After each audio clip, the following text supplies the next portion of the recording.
St. Thomas Aquinas, Part 5. Chapter 4. A Meditation on the Manichaeans. There is one casual anecdote about St. Thomas Aquinas which illuminates him like a lightning flash, not only without but within.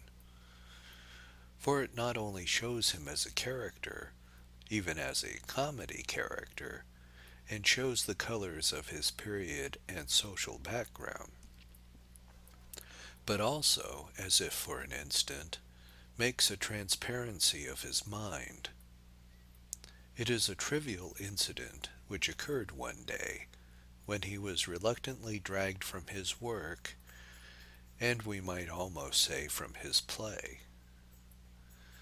For both were, for him, found in the unusual hobby of thinking, which is for some men a thing much more intoxicating than mere drinking. He had declined any number of society invitations to the courts of kings and princes, not because he was unfriendly, for he was not, but because he was always glowing within with the really gigantic plans of exposition and argument which filled his life. On one occasion, however, he was invited to the court of King Louis the IX of France, more famous as the great St. Louis, and, for some reason or other, the Dominican authorities of his order told him to accept, so he immediately did so, being an obedient friar even in his sleep, or rather in his permanent trance of reflection. It is a real case against conventional hagiography that it sometimes tends to make all saints seem to be the same, whereas in fact no men are more different than saints, not even murderers. And there could hardly be a more complete contrast, given the essentials of holiness, than between St. Thomas and St. Louis. St. Louis was born a knight and a king, but he was one of those men in whom a certain simplicity, combined with courage and activity, makes it natural, and in a sense easy, to fulfill directly and promptly any duty or office, however official. He was a man in whom holiness and healthiness had no quarrel, and their issue was in action. He did not go in for thinking much, in the sense of theorizing much, but, even in theory, he had that sort of presence of mind which belongs to the rare and really practical man when he has to think. He never said the wrong thing, and he was orthodox by instinct. In the old pagan proverb about kings being philosophers, or philosopher kings, there was a certain miscalculation connected with the mystery that only Christianity could reveal. For while it is possible for a king to wish much to be a saint, it is not possible for a saint to wish very much to be a king. A good man will hardly be always dreaming of being a great monarch, but, such is the liberality of the Church, that she cannot forbid even a great monarch to dream of being a good man. But Louis was a straightforward, soldierly sort of person who did not particularly mind being a king, any more than he would have minded being a captain or a sergeant or any other rank in his army. Now a man like St. Thomas would definitely dislike being a king, or being entangled with the pomp and politics of kings. Not only his humility, but a sort of subconscious fastidiness and fine dislike of futility often found in leisure and learned men with large minds, would really have prevented him from making contact with the complexity of court life. Also, he was anxious, all his life, to keep out of politics. There was no political symbol more striking, or in a sense more challenging, at that moment, than the power of the king in Paris. Paris was truly at that time an aurora borealis, a sunrise in the north. We must realize that lands much nearer to Rome had rotted with paganism and pessimism and oriental influences, of which the most respectable was that of Mahomet. Provence and all the south had been full of a fever for nihilism or negative mysticism, and from northern France had come the spears and swords that swept away the unchristian thing. In northern France also sprang up that splendor of building that shine like swords and spears, the first spires of the Gothic. We talk now of gray Gothic buildings, but they must have been very different when they went up white and gleaming in the northern skies, partly picked out with gold and bright colors. A new flight of architecture, as startling as flying ships. The new Paris ultimately left behind by St. Louis must have been a thing white like lilies and splendid as the oriflamme. It was the beginning of the great new thing, the nation of France, which was to pierce and overpower the old quarrel of Pope and Emperor in the lands from which Thomas came. But Thomas came very unwillingly, and, if we may say it of so kindly a man, rather sulkily. As he entered Paris, they showed him from the hill that splendor of new spires beginning, and somebody said something like, "How grand it must be to own all this." And Thomas Aquinas only muttered, "I would rather have that Chrysostom manuscript I can't get hold of." Somehow they steered that reluctant bulk of reflection to a seat in the royal banquet hall, and all we know of Thomas tells us that he was perfectly courteous to those who spoke to him, but spoke little, and was soon forgotten in the most brilliant and noisy clatter in the world, the noise of French talking. What the Frenchmen were talking about we do not know, but they forgot all about the large fat Italian in their midst, and it seems only too possible that he forgot all about them. Sudden silences will occur even in French conversation, and in one of these the interruption came. There had long been no word or motion in that huge heap of black and white weeds, like motley in mourning, which marked him as a mendicant friar out of the streets, and contrasted with all the colors and patterns and quarterings of that first and freshest dawn of chivalry and heraldry. The triangular shields and pennons and pointed spears, the triangular swords of the crusade, the pointed windows and the conical hoods, repeated everywhere that fresh French medieval spirit that did, in every sense, come to the point. But the colors of the coats were gay and varied, with little to rebuke their richness.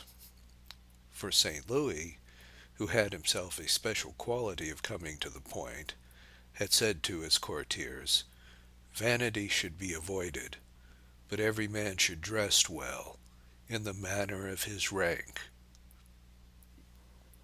that his wife may more easily love him."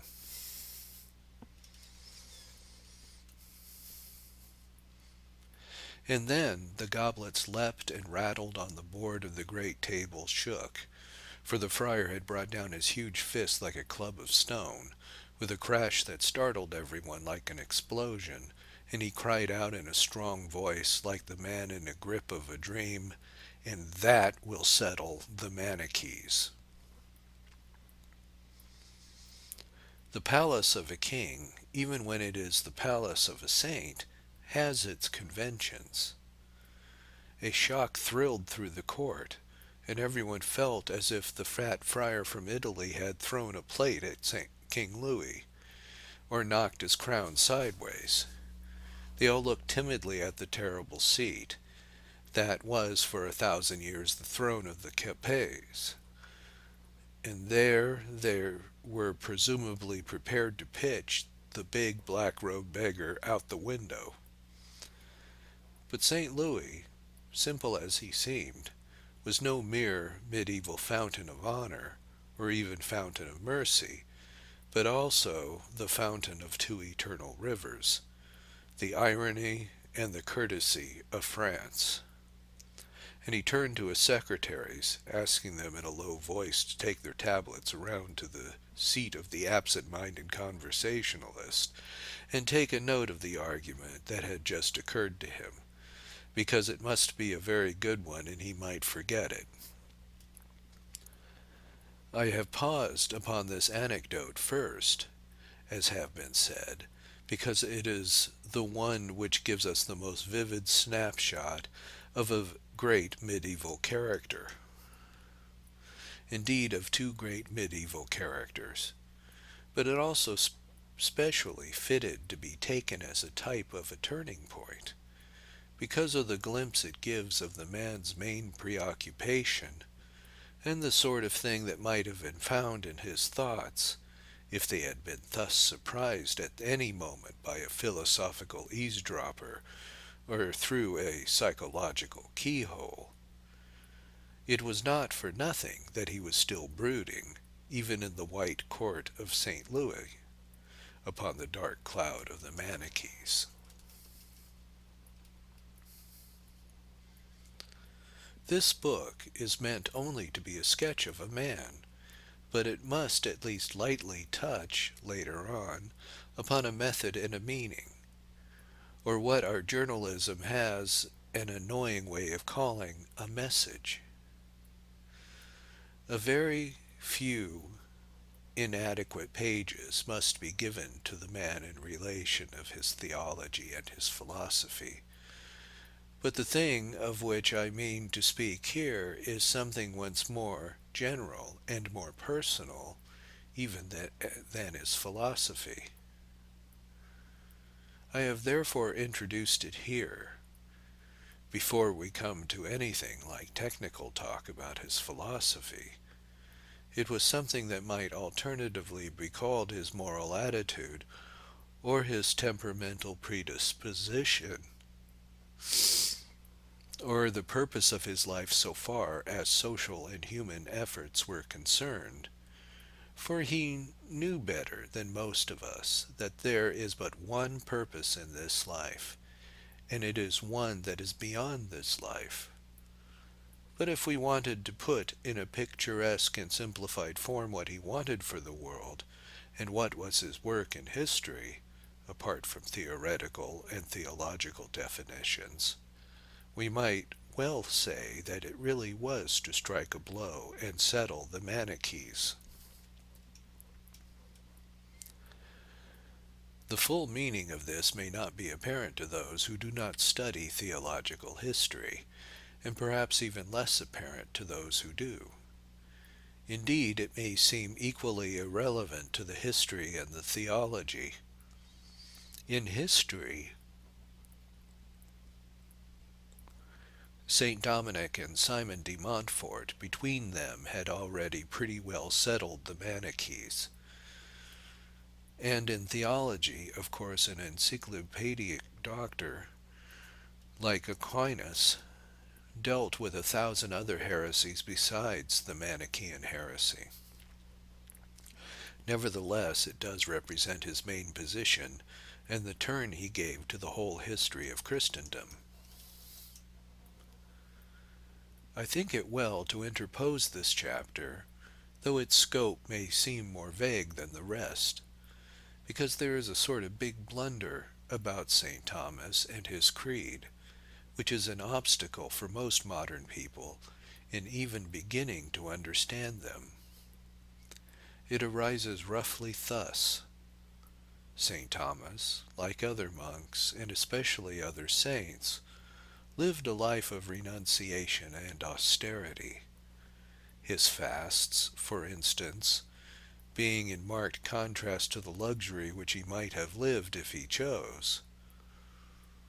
This element stands high in his religion. As a matter of asserting the will against the power of nature, or thanking the Redeemer by partially sharing his sufferings, or making a man ready for anything as a missionary or martyr, and similar ideals. These happen to be rare in the modern industrial society of the West, outside his communion, and it is therefore assumed that they are the whole meaning of that communion. Because it is uncommon for an alderman to fast for 40 days, or a politician to take a Trappist vow of silence, or a man about town to live a life of strict celibacy, the average outsider is convinced not only that Catholicism is nothing except asceticism, but that asceticism is nothing except pessimism. He is so obliging as to explain to Catholics why they hold this heroic virtue in respect, and it is ever ready to point out that the philosophy behind it is an Oriental hatred of anything connected with nature, and a purely Schopenhauerian disgust with the will to live. I read in a high-class review of Miss Rebecca West's book on St. Augustine the astounding statement that the Catholic Church regards sex as having the nature of sin, how marriage can be a sacrament if sex is a sin, or why is it the Catholics who are in favor of birth and their foes who are in favor of birth control. I will leave the critic to worry out for himself. My concern is not with that part of the argument, but with another. The ordinary modern critic, seeing this aesthetic ideal in an authoritative church, and not seeing it in most other inhabitants of Brixton or Brighton, is apt to say, this is the result of authority. It would be better to have religion without authority. But, in truth, a wider experience outside Brixton or Brighton would reveal the mistake.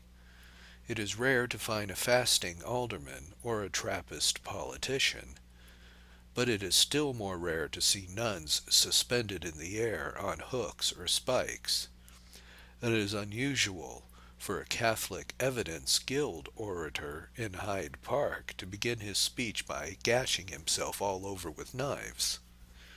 A stranger calling at an ordinary presbyter will seldom find the parish priest lying on the floor with a fire lighted on his chest and scorching him while he utters spiritual ejaculations. Yet all these things are done all over Asia, for instance, by voluntary enthusiasts acting solely on the great impulse of religion. Of religion, in their case, not commonly imposed by any immediate authority, and certainly not imposed by this particular authority. In short, a real knowledge of mankind will tell anybody that religion is a very terrible thing, that it is truly a raging fire, and that authority is often quite as much needed to restrain it as to impose it. Asceticism, or the war with the appetites, is itself an appetite. It can never be eliminated from among the strange ambitions of man, but it can be kept in some reasonable control, and it is indulged in much saner proportion under the Catholic authority than in pagan or Puritan anarchy. Meanwhile, the whole of this ideal, though an essential part of Catholic idealism when it is understood, is in some ways entirely a side issue. It is not the primary principle of Catholic philosophy. It is only a particular deduction from Catholic ethics. And when we begin to talk about primary philosophy, we realize the full and flat contradiction between the monk fasting and the fakir hanging himself on hooks. Now, nobody will begin to understand the Thomist philosophy, or indeed the Catholic philosophy, who does not realize that the primary and fundamental part of it is entirely the praise of life, the praise of being, the praise of God as the creator of the world. Everything else follows a long way after that, being conditioned by various complications like the fall or the vocation of heroes. The trouble occurs because the Catholic mind moves upon two planes, that of the creation and that of the fall. The nearest parallel is, for instance, that of England invaded. There might be strict martial law in Kent, because the enemy had landed in Kent, and relative liberty in Hereford, but this would not affect the affection of an English patriot for Hereford or Kent. And strategic caution in Kent would not affect the love of Kent. For the love of England would remain, both of the parts to be redeemed by discipline and the parts to be enjoyed in liberty. Any extreme of Catholic asceticism is a wise or unwise precaution against the evil of the fall. It is never a doubt about the good of the creation, and that is where it really does differ, nor only from rather excessive eccentricity that the gentleman who hangs himself on hooks, but from the whole cosmic story which is the hook on which he hangs. It is the case of many Oriental religions. It is really true that the asceticism is pessimism, that the ascetic tortures himself to death out of an abstract hatred of life, that he does not mean merely to control nature as he should, but to contradict nature as much as he can. And though it takes a milder form than hooks in millions of the religious populations of Asia, it is a fact far too little realized that the dogma of the denial of life really does rule as the first principle on so vast a scale. One historic form it took was that great enemy of Christianity from its beginning, the Manichaeans.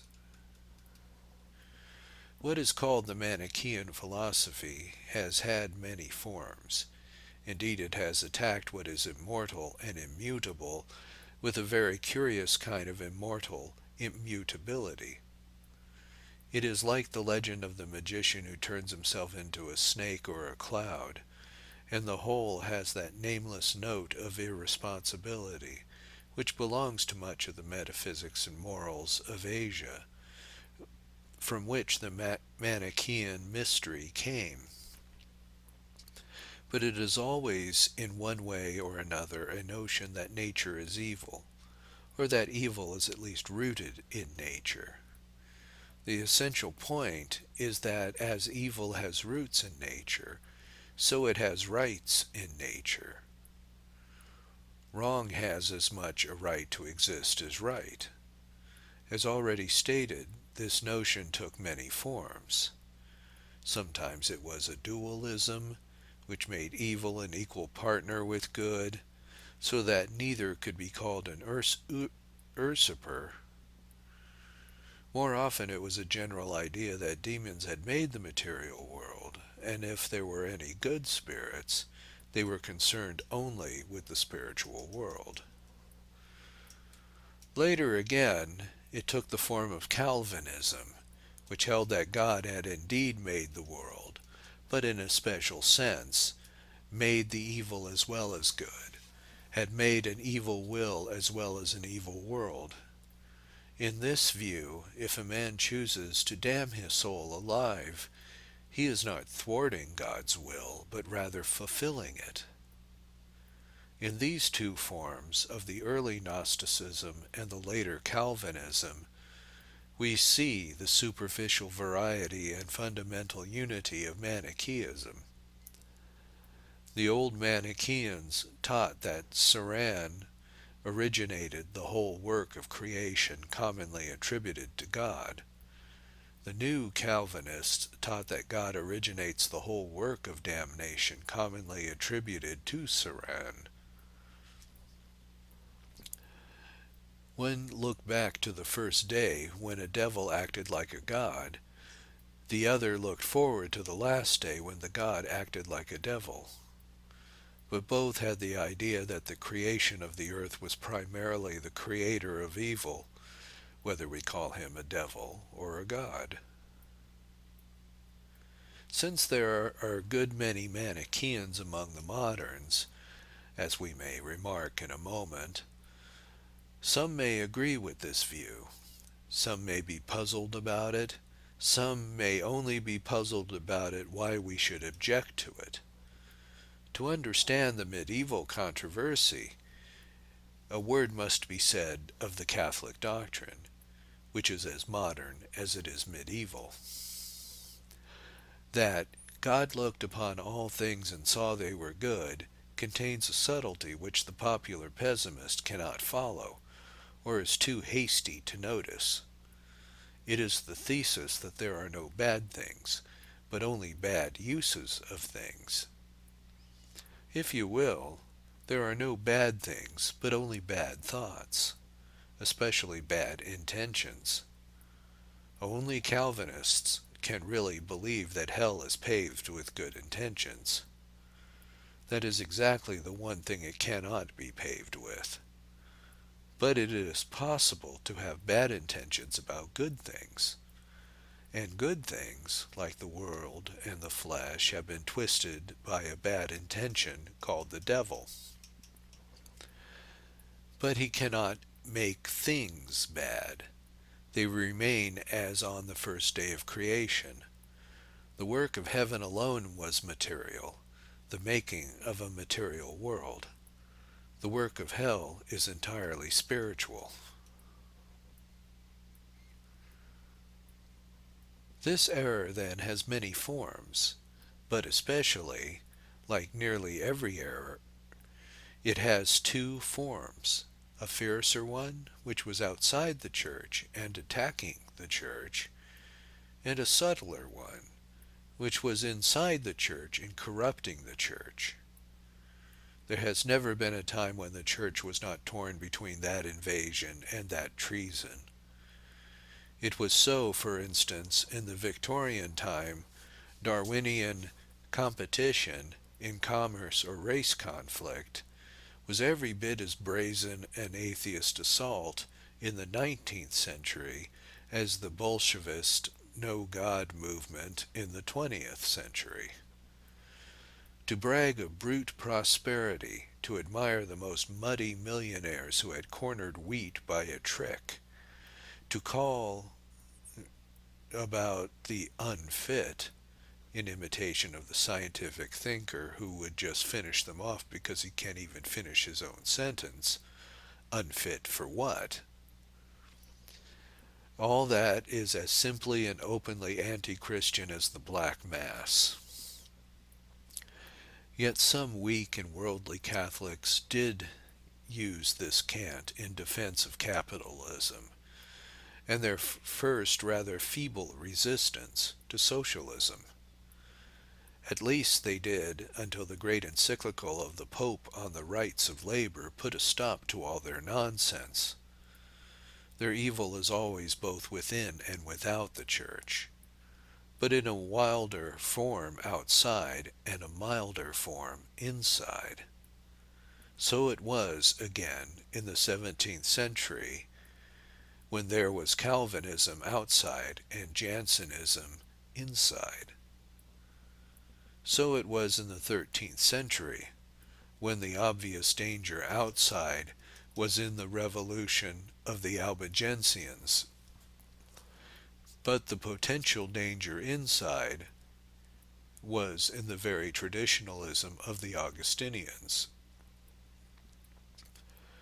For the Augustinians derived only from Augustine, and Augustine derived partly from Plato, and Plato was right, but not quite right. It is a mathematical fact that if a line be not perfectly directed towards a point, it will actually go further away from it as it comes nearer to it. After 1,000 years of extension, the miscalculation of Platonism had come very near to Manichaeism. Popular errors are nearly always right. They nearly always refer to some ultimate reality, about which those who correct them are themselves incorrect. It is a very queer thing that Platonic love has come to mean for the unlettered something rather purer and cleaner than it means for the learned. Yet even those who realize the great Greek evil may well realize that perversity often comes out of the wrong sort of purity. Now it was the inmost lie of the Manichaeans that they identified purity with sterility. It is singularly contrasted with the language of St. Thomas, which always connects purity with fruitfulness, whether it be natural or supernatural. And, queerly enough, as I have said, there does remain a sort of reality in the vulgar colloquialism that the affair between Sam and Susan is quite Platonic.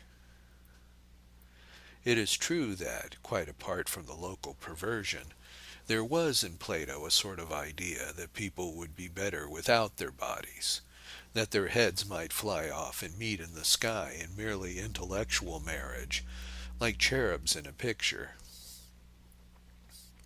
The ultimate phase of the Platonic philosophy was what inflamed poor D.H. Lawrence into talking nonsense, and he was probably unaware that the Catholic doctrine of marriage would say much of what he said without talking nonsense. Anyhow, it is historically important to see that Platonic love did somewhat distort both human and divine love.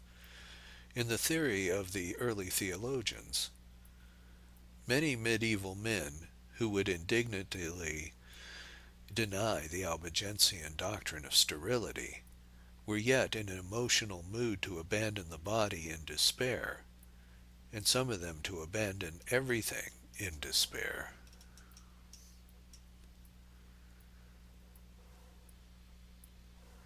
In truth, this vividly illuminates the provincial stupidity of those who object to what they call creeds and dogmas. It was precisely the creed and dogma that saved the sanity of the world.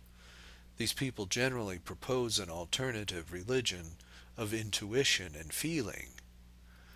If, in the really dark ages, there had been a religion of feeling, it would have been a religion of black and suicidal feeling. It was the rigid creed that resisted the rush of suicidal feeling.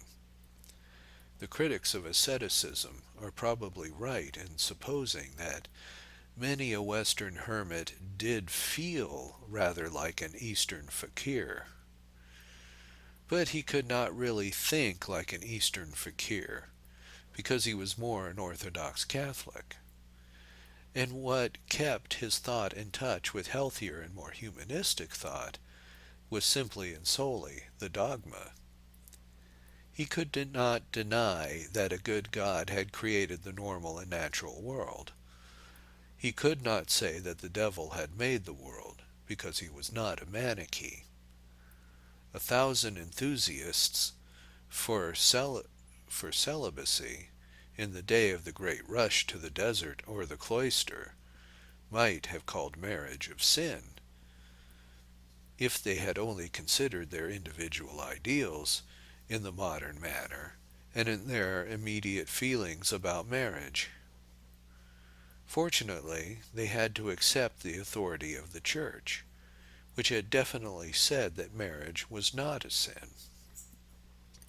A modern emotional religion might at any moment have turned Catholicism into Manichaeism, but when religion would have maddened men, theology kept them sane. In this sense, St. Thomas stands up simply as the great Orthodox theologian, who reminds men of the creed of creation, when many of them were still in the mood of mere destruction. It is futile for the critics of medievalism to quote 100 medieval phrases that may be supposed to sound like mere pessimism, if they will not understand the central fact, that medieval men did not care about being medieval, and did not accept the authority of a mood because it was melancholy, but did care very much about orthodoxy, which is not a mood. It was because St. Thomas could prove that his glorification of the Creator and his creative joy was more orthodox than any atmospheric pessimism, that he dominated the Church and the world, which accepted the truth as a test. But when this immense and personal importance is allowed for, we may agree that there was a personal element as well. Like most of the great religious leaders, he was fitted individually for the task that God had given him to do. If we can, call that talent instinctive, we can even descend to calling it temperamental. Anybody trying to popularize a medieval philosopher must use language that is very modern and very unphilosophical. Nor is this a sneer at modernity. It arises from the moderns having dealt so much in moods and emotions, especially in the arts, that they have developed a large but loose vocabulary which deals more with an atmosphere than with actual attitude or position. As noted elsewhere, even the modern philosophers are more like the modern poets, in giving an individual tinge even to truth, and often looking at all life through different colored spectacles. To say that Schopenhauer had the blues, or that William James had a rather rosier outlook, would often convey more than calling the one a pessimist and the other a pragmatist. This modern moodiness has its value, though the moderns overrate it, just as medieval logic has its value, though it was overrated in the Middle Ages. But the point is that to explain the medievals to the moderns, we must use this modern language of mood. Otherwise the character will be missed, through certain prejudices and ignorances about all such medieval characters. Now there is something that lies all over the work of St. Thomas Aquinas, like a great light, which is something quite primary and perhaps unconscious with him, which he would perhaps have passed over as an irrelevant personal quality, and which can now only be expressed by a rather cheap journalistic term, which he probably would have thought quite senseless. Nevertheless, the only working word for that atmosphere is optimism. I know that the word is now even more degraded in the 20th century than it was in the 19th century. Men talked lately of being optimists about the issue of war, They now talk of being optimists about the revival of trade. They may talk tomorrow of being optimists about the international ping-pong tournament. But men in the Victorian time did mean a little more than that when they used the word optimist of Browning or Stevenson or Walt Whitman, and in a rather larger and more luminous sense that in the case of these men, the term was basically true of Thomas Aquinas.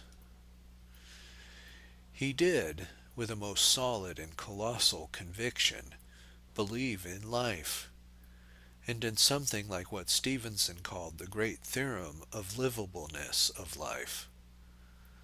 It breathes somehow in his first phrases about the reality of being.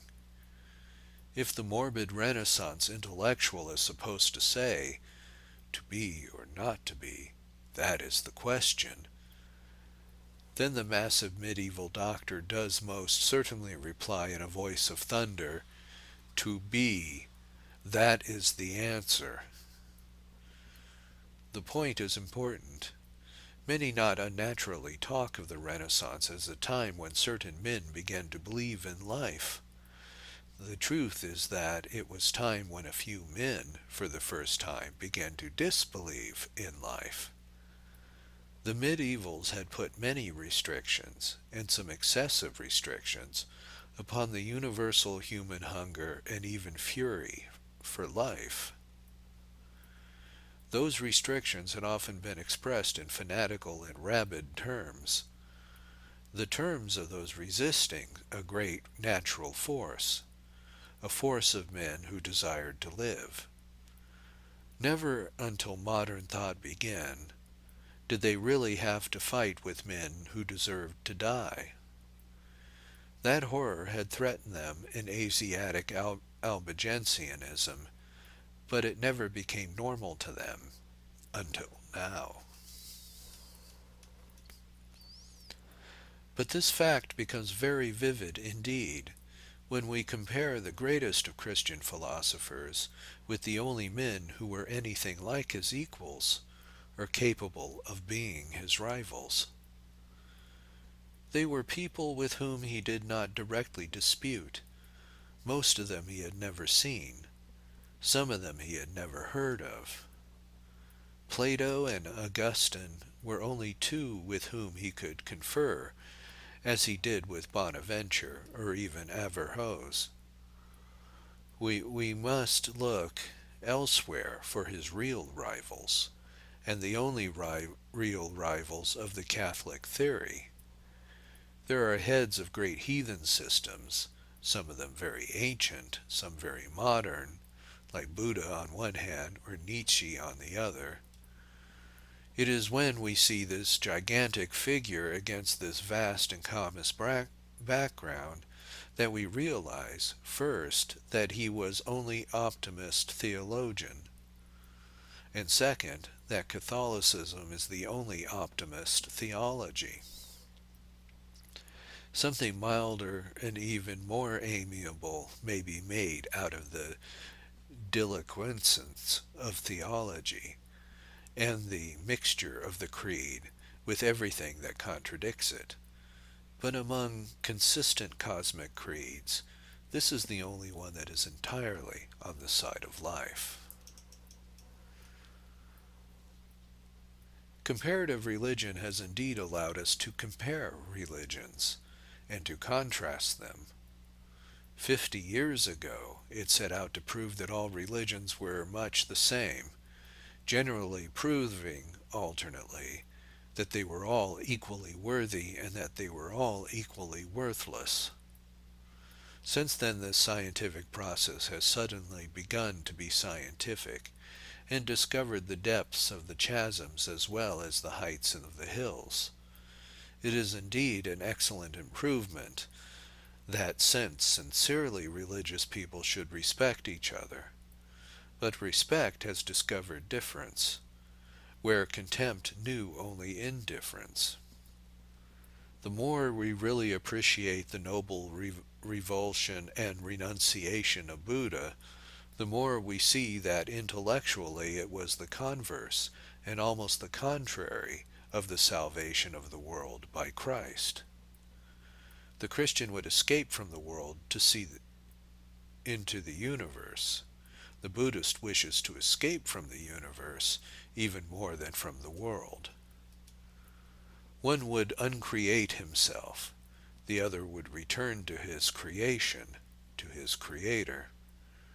Indeed, it was so genuinely the converse of the idea of the cross as the tree of life, that there is some excuse for setting up the two things side by side, as if they were of equal significance.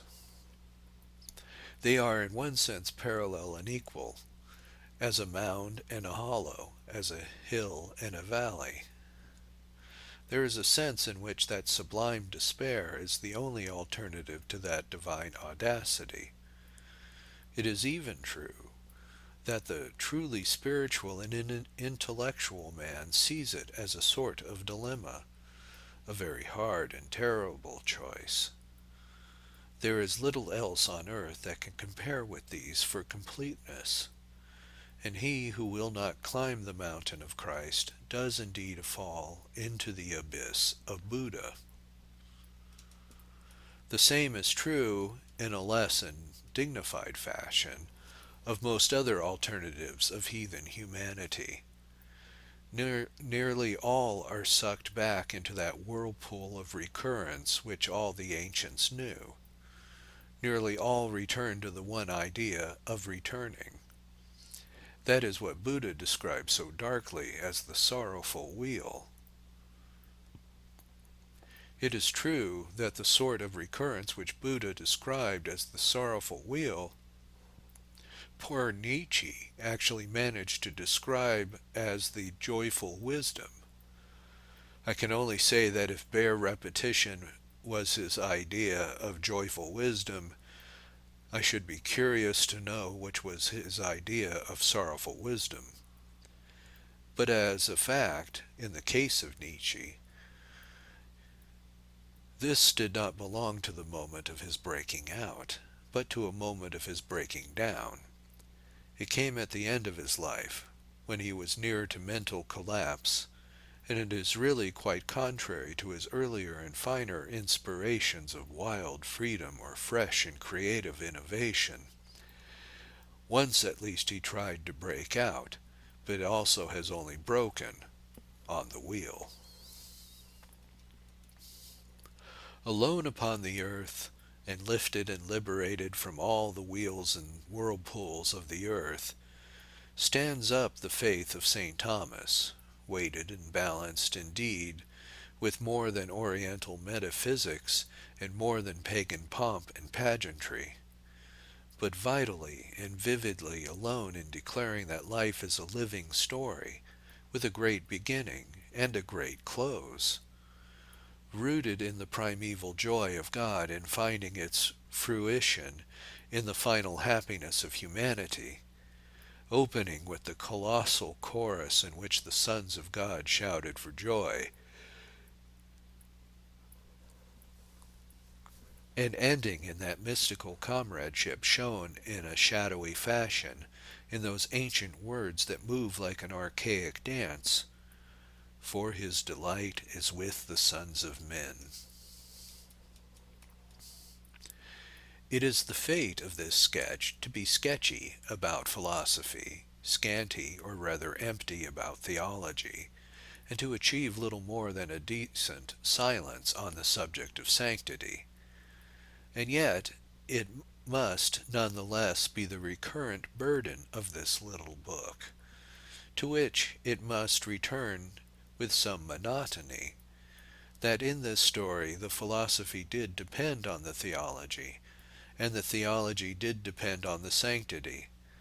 In other words, it must repeat the first fact, which was emphasized in the first chapter, that this great intellectual creation was a Christian and Catholic creation, and cannot be understood as anything else. It was Aquinas who baptized Aristotle, when Aristotle could not have baptized Aquinas. It was a purely Christian miracle which raised the great pagan from the dead. And this is proved in 3 ways, as St. Thomas himself might say, which it will be well to summarize as a sort of summary of this book. First, in the life of St. Thomas, it is proved in the fact that only his huge and solid orthodoxy could have supported so many things which then seemed to be unorthodox. Charity covers a multitude of sins, and in that sense orthodoxy covers a multitude of heresies, or things which are hastily mistaken for heresies. It was precisely because his personal Catholicism was so convincing that his impersonal Aristotelianism was given the benefit of the doubt. He did not smell of the faggot because he did not smell of the firebrand. Of the firebrand he had so instantly and instinctively snatched up, under a real assault on essential Catholic ethics. A typically cynical modern phrase refers to the man who is so good that he is good for nothing. St. Thomas was so good that he was good for everything, that his warrant held good for what others considered the most wild and daring speculations, ending in the worship of nothing. Whether he or no he baptized Aristotle, he was truly the godfather of Aristotle. He was his sponsor. He swore that the old Greek would do no harm, and the whole world trusted his word. Second, in the philosophy of St. Thomas, it is proved by the fact that everything depended on the new Christian motive for the study of facts, as distinct from truths. The Thomist philosophy began with the lowest roots of thought, the senses and the truisms of the reason, and a pagan sage might have scorned such things as he scorned the servile arts. But the materialism, which is mere cynicism in a pagan, can be Christian humility in a Christian. St. Thomas was willing to begin by recording the facts and sensations of the material world, just as he would have been willing to begin by washing up the plates and dishes in the monastery. The point of his Aristotelianism is that even if common sense about concrete things really was a sort of servile labor, he must not be ashamed to be servus servorum Dei. Among heathens, the mere skeptic might become the mere cynic. Diogenes, in his tub, had always a touch of the tub-thumper. But even the dirt of the cynics was signified into dust and ashes among the saints. If we miss that, we miss the whole meaning of the greatest revolution in history. There was a new motive for beginning with the most material, and even with the meanest things. Third, in the theology of St. Thomas, it is proved by tremendous truth that support all that theology, or any other Christian theology, there really was a new reason for regarding the senses and the sensations of the body and the experiences of the common man with a reverence at which Aristotle would have stared, and no man in the ancient world could have begun to understand. The body was no longer what it was when Plato and Porphyry and the old mystics had left it for dead. It had hung upon a gibbet. It had risen from a tomb. It was no longer possible for the soul to despise the senses, which had been the organs of something that was more than man. Plato might despise the flesh, but God had not despised it. The senses had truly become sanctified, as they are blessed one by one at a Catholic baptism. Seeing is believing, was no longer the platitude of a mere idiot or a common individual, as in Plato's world. It was mixed up with real conditions of real belief, those revolving mirrors that send messages to the brain of man, that light that breaks upon the brain. These had truly revealed to God himself the path to Bethany, or the light on the high rock of Jerusalem. These ears that resound with common noises had reported also to the secret knowledge of God the noise of the crowd that strewed palms and the crowd that cried for crucifixion. After the incarnation had become the idea that is central in our civilization, it was inevitable that there should be a return to materialism, in the sense that the serious value of matter and the making of the body. When once Christ had risen, it was inevitable that Aristotle should rise again. Those are three real reasons, and very sufficient reasons, for the general support given by the saint to a solid and objective philosophy. Yet there was something else, very vast and vague, to which I have tried to give a faint expression by the interposition of this chapter. It is difficult to express it fully, without the awful parallel of being popular, or what the modernists quite wrongly imagine to be popular. In short, passing from religion to religiosity. But there is a general tone and temper of Aquinas, which it is as difficult to avoid as daylight in a great house of windows.